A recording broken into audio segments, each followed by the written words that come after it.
I always think about the pandemic, this Thanos level finger snap, where everyone's brought back to square one during this difficult past 2 years. All the norms are thrown out of the window. It makes for a very interesting period to fundraise with not much to show for it. And a lot of people have said that I'm crazy to make this leap. But I say it's the best possible time to be building because everyone's back to square one. But at the end of the day, it's very important to also pay due respect to luck and timing. I think any entrepreneur who tells you luck is not a function of his or her outcome must be joking. Welcome to Analyse Asia, the premier podcast dedicated to dissect the powers of business, technology, and media in Asia. I'm Bernard Leong, and electric vehicles leads to a more sustainable future for Southeast Asia. And bringing that reality to the emerging economies in Southeast Asia is a challenge. With me today, James Chan, CEO and founder of Ion Mobility, and in the distant past, who was my former investor in a failed startup of mine a decade ago. I'm eternally grateful for his faith many years back and still apologetic for not making it. But in any case, welcome, James. And it's a long time coming for this interview. Thank you, Bernard. It's great to be on the show. Yes. And I know your origin story because you have contributed pretty significantly to the Southeast Asia ecosystem from investor, civil servant, and also now as an entrepreneur. How did you start your career? I think it's been quite a ride. I have had a very exciting 16 plus year journey since 2000, since returning from the US in 2006, right, for my studies. I started my career initially as a public servant, as a government scholar, working at IDA, now known as IMDA. I later moved to Infocom Investments, which was a subsidiary of IDA back then. Today, it's known as SG Innovate. I then left for a secondment to Walden International.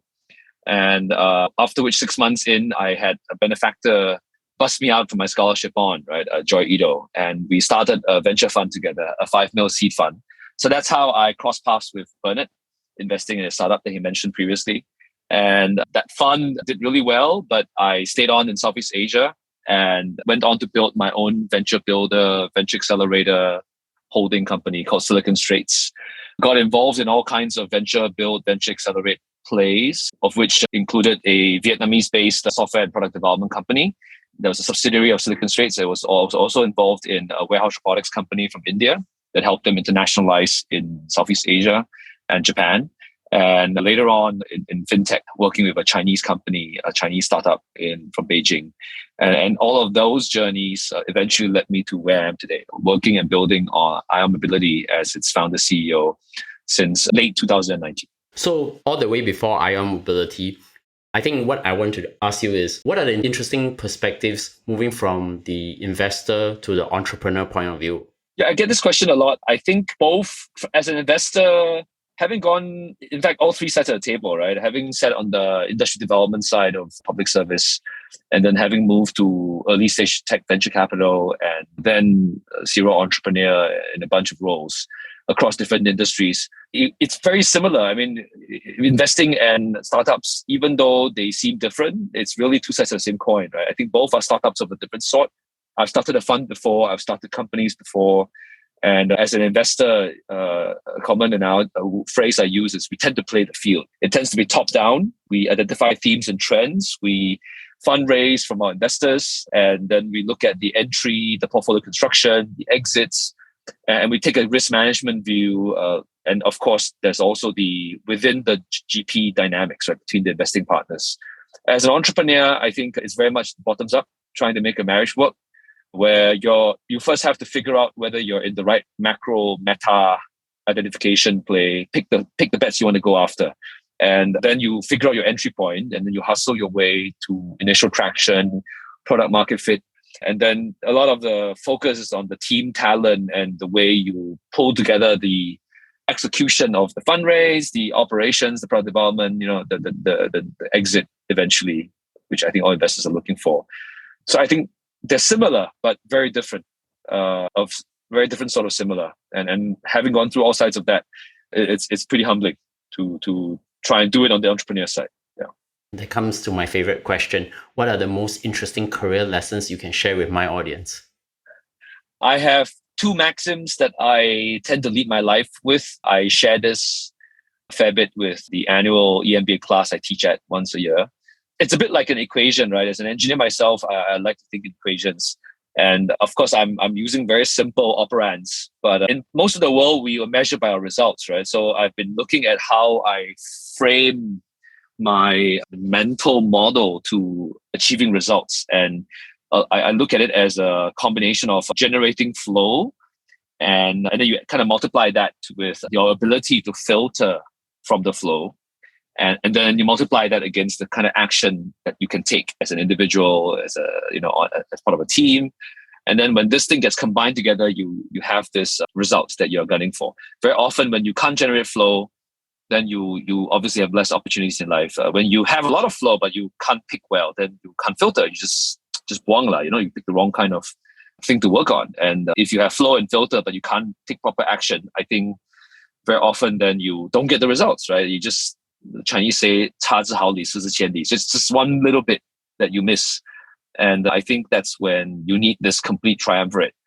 Another equation I like to think about that involves people, being an investor myself and also being an entrepreneur myself, you often evaluate people and evaluate talent. And I think for any talent that comes through the door, anybody I know, right, I always think about it in the form of three different variables. Everyone has expertise. Everyone has some function or output of a leadership, exhibition of leadership, right? The best leader is often the best follower who knows how to, make leadership work, right? So expertise multiplied by leadership, multiplied by, I think, a very important part as we get older, right? I'm 41 this year, turning 41 this year. You think about the fit, and that's the third variable. And this fit, I think, is actually most important when it comes to startups and making sure that you have people of the right fit. It's very obvious to look for expertise and leadership, but I think selecting fit is one that's much harder because you're often up against all kinds of gradients looking for talent. So these are the two, I think, life equations that I'd like to share with your audience. Which comes to the main subject of the day. I want to talk to you about ion mobility, and we want to discuss about electrical vehicles.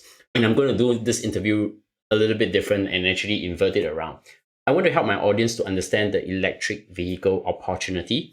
Can you talk about the electric vehicle market and establish why the electric motorcycle industry is interesting to where ion mobility positions itself currently in Southeast Asia market and maybe eventually to the larger Asia Pacific market? So this is a tricky one. I had to go through this process of learning and validation before I started this space, right? It kind of goes back to the points we covered earlier about picking your entry and understanding the macro and the meta.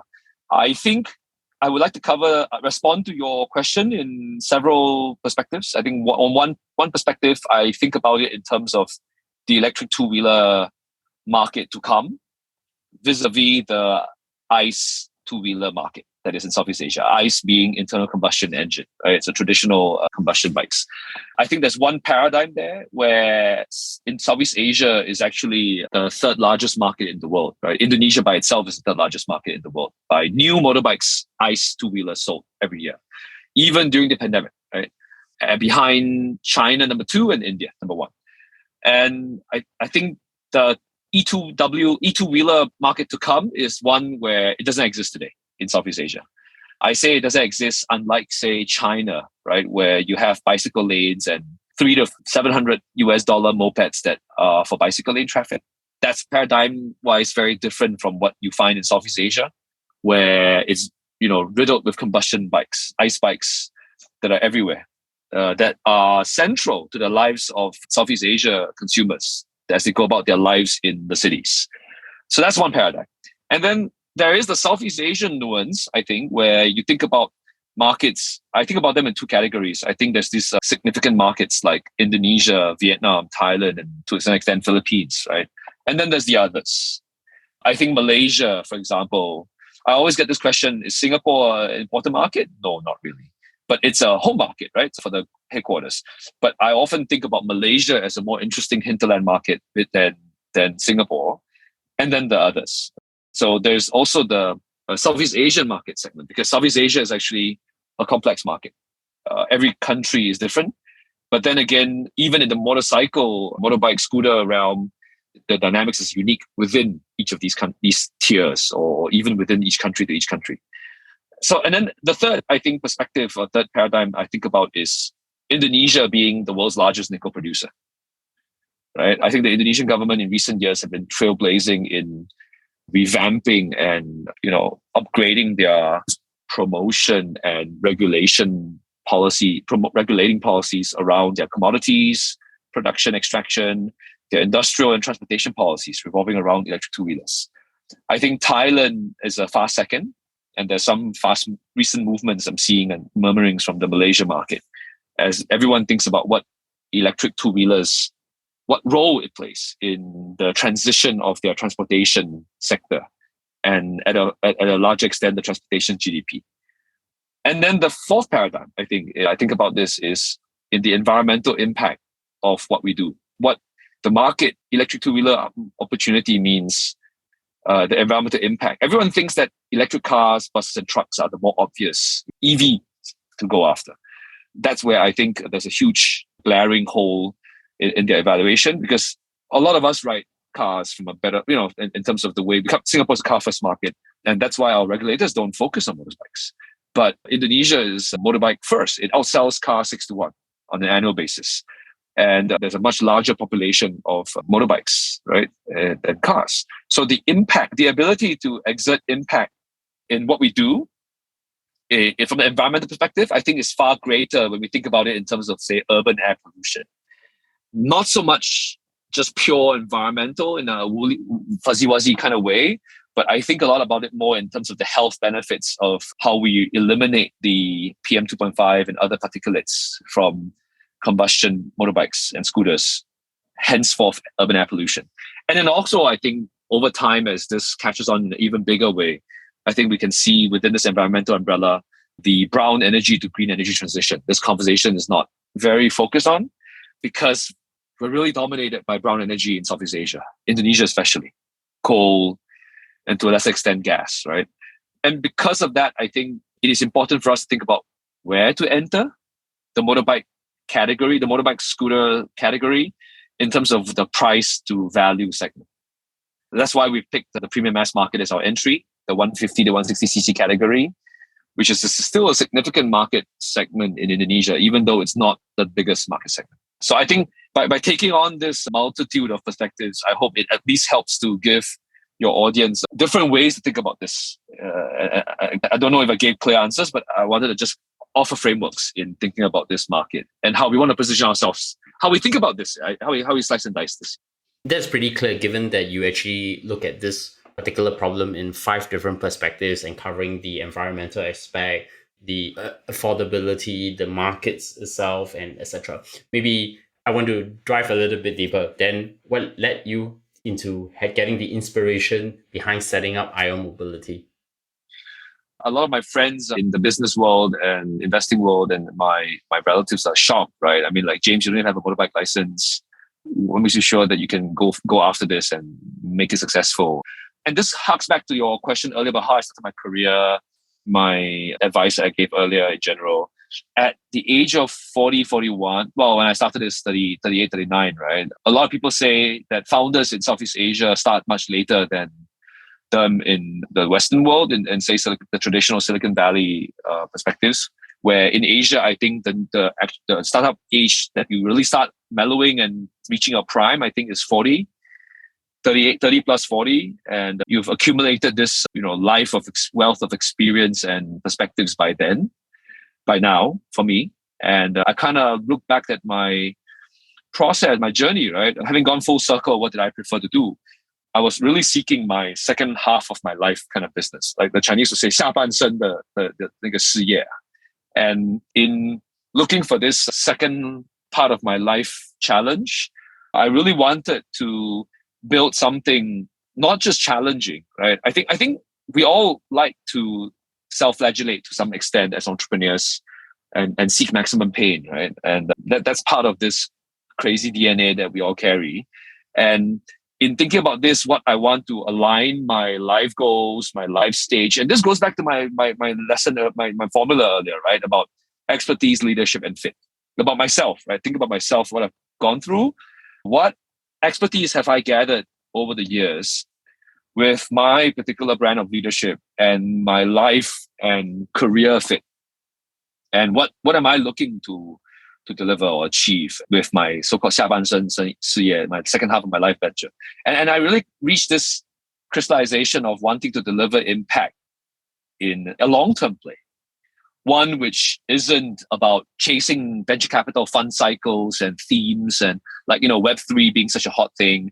A lot of times, to me, I think being contrarian and wanting to go after what I think is the right macro meta and wanting to then deliver impact in a much bigger way over a longer cycle of time. And I felt that looking at the timing, looking at the opportunity set, wanting to be in this part of the world, not having moved to say the US or Europe or whatever, right? And wanting to stay relevant in this part of the world. And thinking about, I think, Singapore's place vis-a-vis the EV capital of the world in China, and thinking about this amazing market and all my friends and partners in Indonesia that I've come to know in my previous life as a fintech guy, right? Having done my first operating stint in Indonesia as a fintech entrepreneur. And I said, I want to do something that involves design, meeting hardware, meeting software. And I think ION Mobility checks all the boxes, right? Where I get to do this. My preference is to go after this longer cycle innovation where we have hard tech meets fintech, meets direct to customer. So that's, I guess, the best way I can really tell you what motivated me to do this, because it was so difficult. It's amazing. It's crazy hard to try and pull this off so far. It's an interesting challenge and probably will take years. And I guess we overestimate what we can do in 1 year, but underestimate what we can do in a decade. So interesting anecdote. I actually had a prospective investor who I met. And the first question he asked me was, James, are you prepared to take a 10-year founder vesting schedule? My immediate mental reaction was, yeah, it's going to take 10 or more years to make this work. I said, of course, I'm willing to do that. But in return, what are you willing to give up as an investor for me to put a 10-year vesting? He could not answer me. That to me, I think, is a reminder of how long this is going to take. With the inspiration comes also the vision and mission for your company. What is that? Linking up with what you got me to talk about, the inspiration, I wanted to set about building this tech company with a mission to create and deliver affordable, desirable, and sustainable e-two-wheeler mobility and energy for everyone. And I think we've constrained it right now to Southeast Asia. I think it's important to find your focus and stick to it. We are committed to, in this region and in this period. And of course, vision and missions change over years, right? But I think for the foreseeable future, we are committed to creating great products and seamless user experiences for our customers. As an entrepreneur, what I've come to learn, even as an investor, right, over the years, is you win when you own the customers. And I want to own my customers. And that's why I want to build. And there's this great saying, right, by Alan that says, serious people who care about the software will build great hardware. And that really motivated me to think about how we can build products that combine advanced hardware and software with human-centered design so that we can deliver smart electric motorbikes. And hopefully in time to come, energy storage solutions that are for everyone to use. Our vision is to be Southeast Asia's top technology company that can, through our products and services, lead our region's transition towards a lower carbon economy with electric mobility products for consumers across Southeast Asia. So it's lower, not low, because it's subjective what that scale needs to be. Every region will have its own yardstick. And I think for Southeast Asia, each country which is faced with a different set of cards for energy, we're going to have to take a different approach, right? A different curve to get there. Singapore's 2040, everyone's shouting different numbers.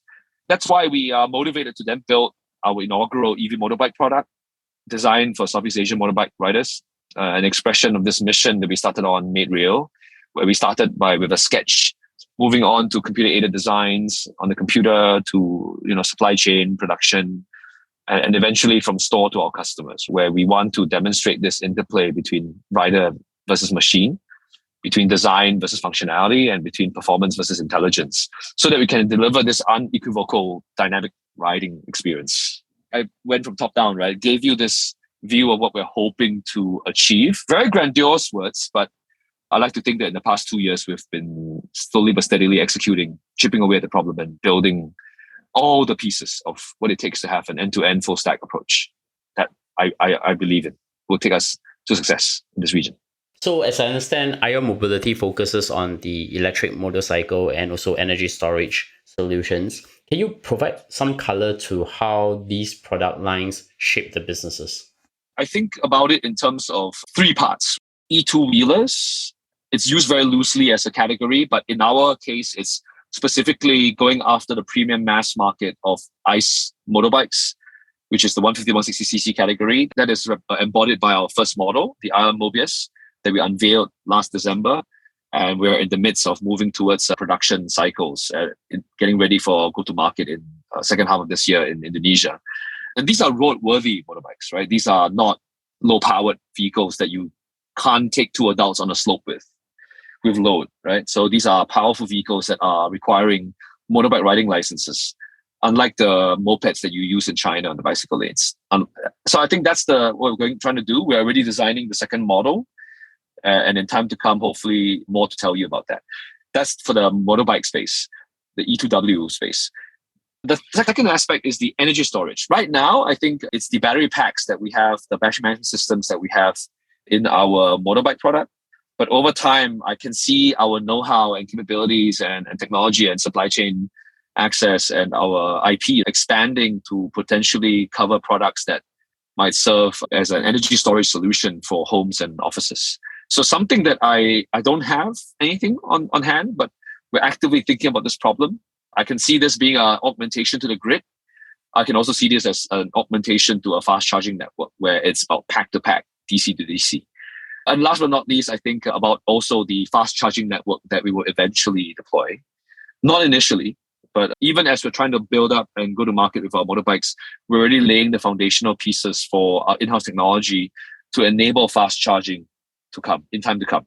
I think there's a lot of talk about battery swaps as an easy way to provide range, to ameliorate the range anxiety problem. I think from a user experience perspective, it seems very obvious, but we don't believe and we don't buy that Kool-Aid. We think that actually in today's context where lithium is a lot better in terms of energy density and the pack per kilowatt hour cost have come down, it makes more sense to use battery swaps as a range augmentation approach rather than to adopt a complete range dependency on the battery swaps, which is why we are moving towards this fast charging network strategy. I think these are the three pieces that we think about in terms of the products and solutions and how we can offer to customers in time to come, starting with the electric motorbikes. So, James, one can think of Tesla as a similar company to Ion Mobility, but in the car space, right? And we all heard of Elon Musk's famous secret plan to make Tesla work by creating 3 lines of vehicles since its inception. So what is James Chan's secret plan to make Ion Mobility work then? So I think it's more likely and more apt to say that we've been inspired by what Tesla has done, that Ion is as a similar company to Tesla, given that they've been trailblazing in the car space and it's a much more complex problem. But I think we've been inspired by what they've done. We've been inspired by what other players are doing, like Gogoro and other players in India. But I think we are adapting it and innovating upon it for Southeast Asian nuances. Right? I think Southeast Asia is a unique market. You're not going to be able to remote control or remote access the market by just following traditional models of doing business. But having said that, I think there is no secret. I think I don't have these grand visions and grand plans. Obviously 3 is this magical number that people think about, but I'm not going to want to be constrained to that. Cars have, it's far easier to consolidate model styles into 3, right? For example, but in motorbikes, I think the consumer preferences are quite much more of a continuum. So I suspect we're going to need more than 3 models to go after the markets, a meaningful segment of the market. But at the end of the day, I think it's just no secret. It's really just a lot of hard work in the early days. And I think time horizon wise, it's always much easier to kind of take a hindsight look at it later and give you a better answer in years to come. But my secret, I think maybe if I have to look back and say to what it takes to get us this far, I think it takes a special founding leadership team across multiple countries and our supply chains with this diverse range of design and engineering and production capabilities and know-how to even dare to try and pull this off, right? I think, and I think without the strong support from our investors so far, without the help that we've been getting from our suppliers and partners, I think it's really difficult to try and do this out of Singapore. That's hard, right? So this is the best answer I can give you in the meantime. Ask me again in a few years' time. Let's see. I'll definitely ask that question again someday. I don't have a motorbike license, but I saw your Ion Mobius launch the vehicle and it looks really good, cool and beautiful. Can you talk about the story of Ion Mobius, the electric vehicle which you conceptualized, designed and assembled in Singapore over the past 18 months? This is the first product that we are bringing to market. In bringing this product to market, I think we want this product to show our prospective customers and suppliers that we are able to design an eye-catching and significant product that is automotive grade and is production worthy. Right? I think a lot of people always, I looked at what Tesla did, right? And I think they started with the Roadster and then they moved on to your Model S and so on and so forth. I think in motorbike space and in the hardware space in Southeast Asia, and I'm no Elon, right? We're not Tesla. I'm not Elon. I don't have a PayPal mafia. I don't have investors waiting to throw money at me. And we're in Southeast Asia, where I think historically we've had generally just poorer appreciation of hardware companies, and maybe admittedly poorer track record of successes in hardware companies, right? So in order to do this, I think we had to pick the right intersection of product market segment fit. We had to put together the engineering end to end, design, mechanical, electrical, embedded systems, firmware, software, and really bring together this combination that is the instrumentation cluster, which includes our vehicle computer unit, an in-house battery pack that we design, build, and produce with the battery management systems, proprietary, and an electric motor and motor controller pairing, which brings out the best of all of these things, right? That forms the core of the Ion Mobius to deliver its performance and its features. But more importantly, I think the firmware and software also needs to exist. We build our own real-time OS. We implement our own firmware layer, hardware abstraction layer software, and to enable this initial set of functionality that we believe is a lot more user-friendly than what ICE two-wheelers or even incumbent ICE EV who built their own electric two-wheelers can deliver. Because we take a different approach. I have much more background in software innovation.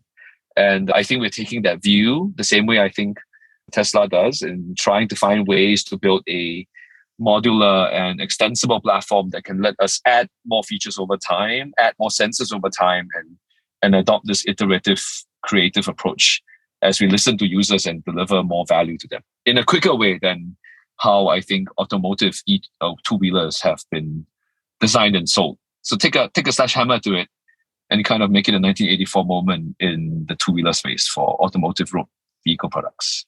Yeah.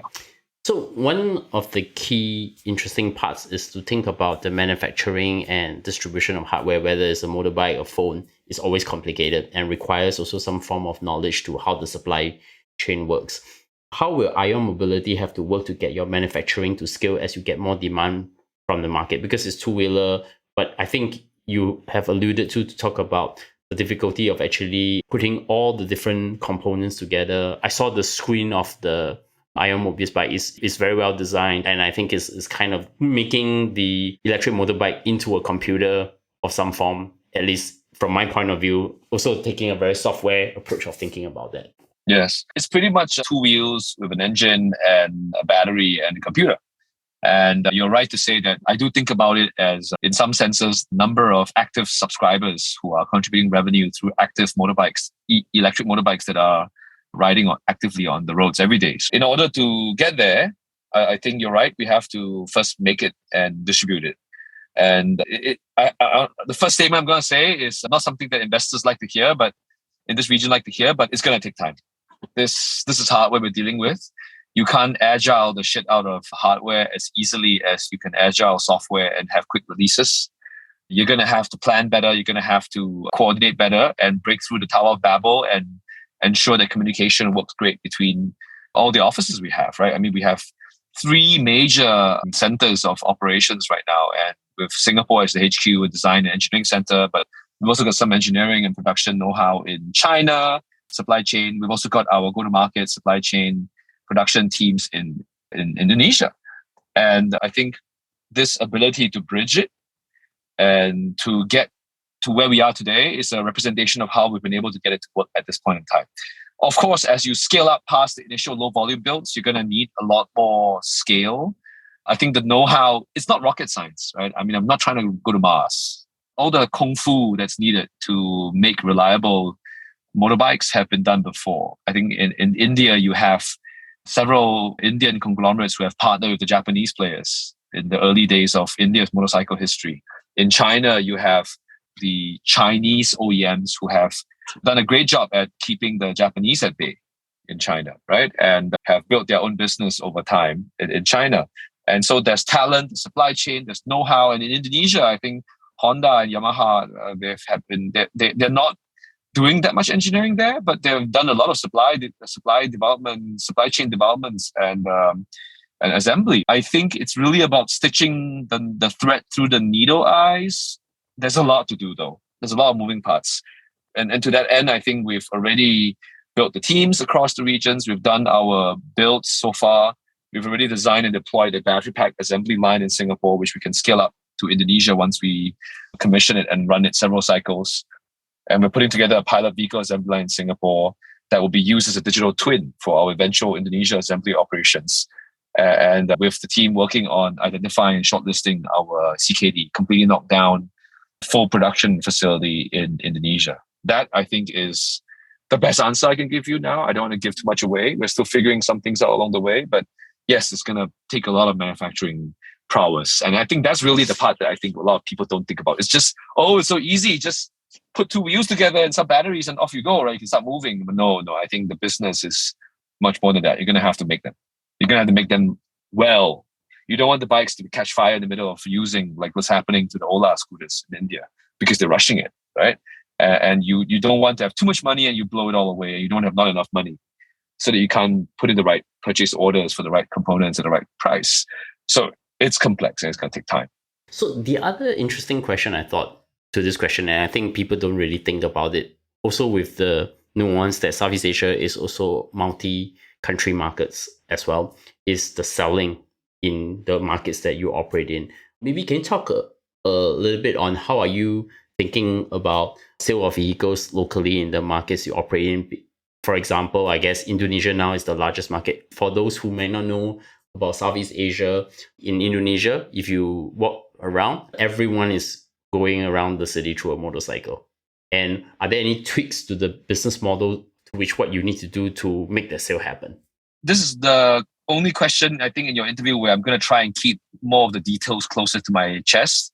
Just sidecar, but relevant point is some of our press release content I can see being regurgitated by some of the other OEMs who are really just buying from China, right? Starting in Singapore or other parts of Southeast Asia, and they're just using our language. So I really don't want to say too much. We're still figuring it out.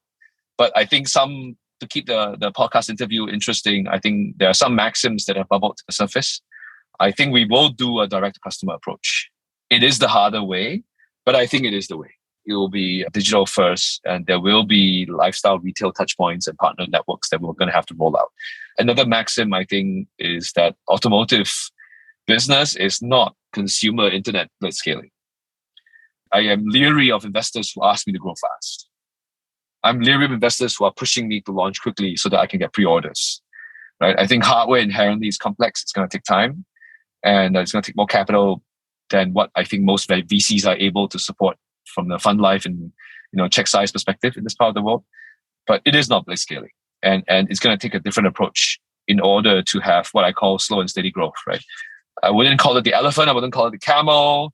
I wouldn't invoke any animals. Right? But I do think that the other aspect of just understanding local conditions is also very key.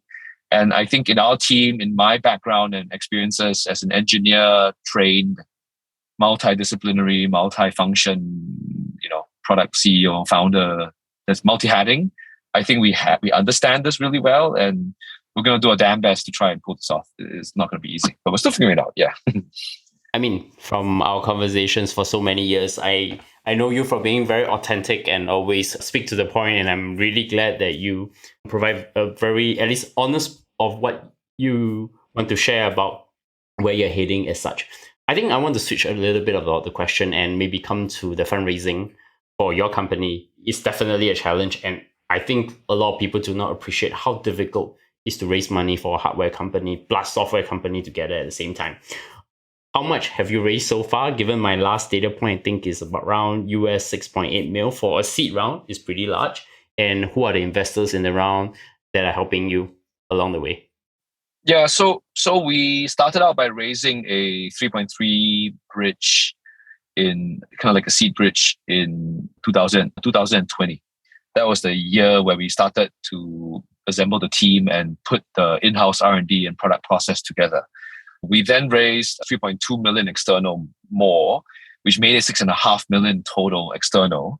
And I invested significant, north of 500,000 of personal money into the company. So I kind of rounded it up and put 6.8 million, but I'm not being precise. And I think apart from myself and the team, I think noteworthy external investors that have taken a stake in our early vision and mission, notably TNB Aura and Quest Ventures, Monks Hill Ventures, all our folks that I've either co-invested with have known me for a long time from the VC world. And I have a US investor in the form of Village Global. And we also have we also count GDP Venture as a significant investor, as well as 500 Southeast Asia and Seeds Capital, right? The co-investment fund in Singapore government. And as you can see, right, 6.5 million, and I mentioned quite a few names. Even if you just assume no one else comes in, we divide it out.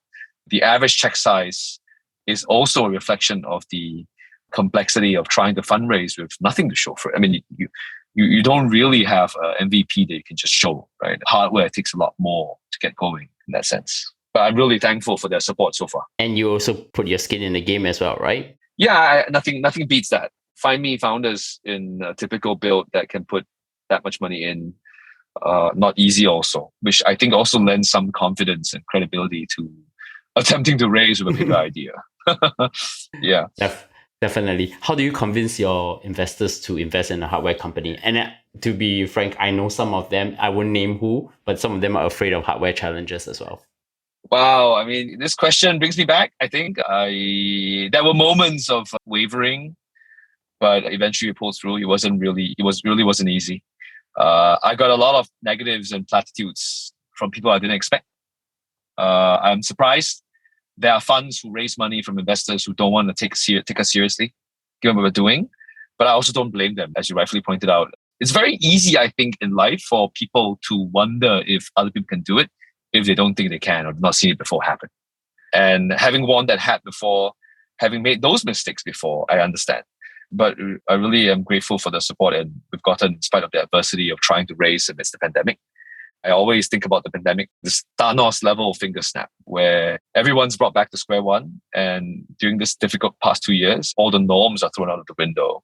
It makes for a very interesting period to fundraise with not much to show for it. And a lot of people have said that I'm crazy to make this leap. But I say it's the best possible time to be building because everyone's back to square one. But at the end of the day, it's very important to also pay due respect to luck and timing. I think any entrepreneur who tells you luck is not a function of his or her outcome must be joking. And I think luck and timing played a part. And we were lucky to be able to pull together 6.5 US in seed. For software, it's quite a fair amount, right? But I think for hardware, it's not enough. But we've been able to, with the hustle, pull together the kind of execution and teams. I built my Shenzhen team without flying there. I've never built a team in Shenzhen before, right?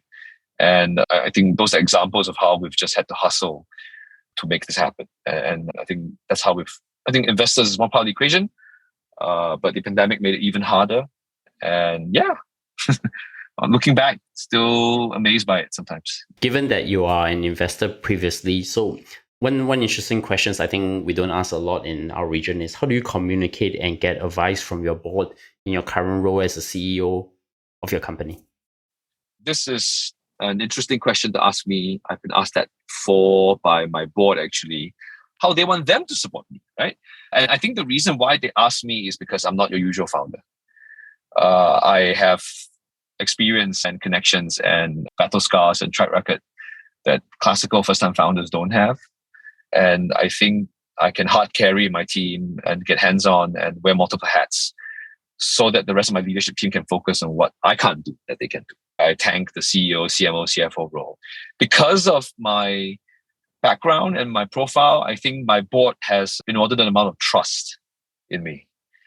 And I think when we survived the founder disagreements that I had with my former co-founder, I think that process made some of my investors even more convicted. The way we handled the situation, the maturity and the crisis management, and the way the company was fully aligned right behind this. So in thinking about how they support me, I think they're really very entrepreneur friendly and very focused on being my sounding board. They look after my mental well-being because I wouldn't say that I'm a single founder, because I self-diluted post the founder breakup and elevated folks into the leadership team and really created healthy ESOP pools and all that. But you could say that I'm the earliest single founder and with a leadership team. And so they really helped me by being my sounding board in a way which my leadership team cannot. And they support my vision, this crazy vision of trying to do this out of Singapore, China, and Indonesia, to focus on the Southeast Asia market while keeping an eye on risks that I might not be able to look at now that I'm no longer daily wearing the hat of a VC, looking at a portfolio, right? So I'm more blinkered as an operator these days. And of course, the strategic introductions and being the cheerleading team, I think that's something that I greatly appreciate them doing for me. And that comes to my last question then. What does great look like for Ion Mobility in the next 5 years? When I started to start this business and we picked this brand and Ion, and we thought about what we want to achieve, I think top of mind, I think, is wanting to have this brand premium that we generate from the positioning of our products in the minds of our customer segments as they vote with the most democratic manner of voting, right, with their wallet dollars. And the second part, I think, of what great looks like for us would be having the quality label as ascribed by the customers to us. I think quality in automotive is extremely important. And you have to be a quality product, a quality focused company in order to instill long-term trust. I mean, there's a reason why Apple, DJI products, and even Samsung products are great, because quality is top of mind. I think a third metric would look like, 6-figure level active revenue contributing motorbikes on the roads across Southeast Asia, contributing revenue to the business across, hopefully 2 to 3 product lines across 3 to 4 countries in Southeast Asia. And ultimately, speaking as a CFO, I think we hope to see positive EBITDA, positive free cash flow, so that you don't really have to be always dependent on external investors to finance the company through these unsustainable unit economics. I think it's important to achieve self-sufficiency, self-resilience, and that's probably the last. That's where I'll leave it at, right? I think great will be when we're masters of our own destiny on this crazy ocean. Yeah. Besides, I think money is going to get very expensive with the interest rate rising. So I think we're not going to see that era of cheap money anymore in the era. I think I've been. I think off the back of 2 years of pandemic and raising some money, we're now having to raise in a climate of rising cost of capital and more cautious H&I, individual net worth, high net worth investors, and cautious funds who want to kind of wait for all the companies to bleed before they pick up the winners, right? They are survivors. So I really feel like I've been jumping from one hot pot of oil into another, and this really is a pretty challenging but also invigorating journey so far. Yeah. James, I wish you all the best in getting this venture work, and hopefully someday, and turning this really into a reality for Southeast Asia. So in closing, 2 last questions to ask. Any recommendations that have inspired you recently? Oh, I haven't had much time to read, unfortunately, but 2 books that are top of mind for me in thinking about how to find my own place. 2 books that helped me, actually, I think a lot is, one of it is The 48 Rules of Power. I think it's important to think about how power is generated, conserved, kept, used, sometimes potentially even abused, right? And recognizing it. And then the second book, ironically, is The Dictator's Handbook. I like that book a lot. It talks about how dictatorships are all around us in the world, cartels, dictatorships. It really opened my eyes about how things work in ways that school can never. I think these 2 books are covering things that schools don't teach, right? And I think these are 2 recommendations I would give to your audience. And how do my audience find you? I don't use Twitter much, but Twitter is a very public access channel. My handle is M0T0CHAN, Moto-chan, but with 2 zeros. You can find me easily as Motochan, Motochan on LinkedIn, or James Chan. And yeah, I'm reachable at james@iomobility.com on email. And you can definitely find us on any podcast platform now. And of course, tweet to us at Analyse Asia, Analyse Asia. And go to iTunes and give us a 5-star rating and write us a review. And that will actually enable us to be discovered easily. So, James, many thanks for coming on the podcast and share your story. And I look forward to speak to you in the future. Thank you, buddy. Thanks for having me, and good night. Run it.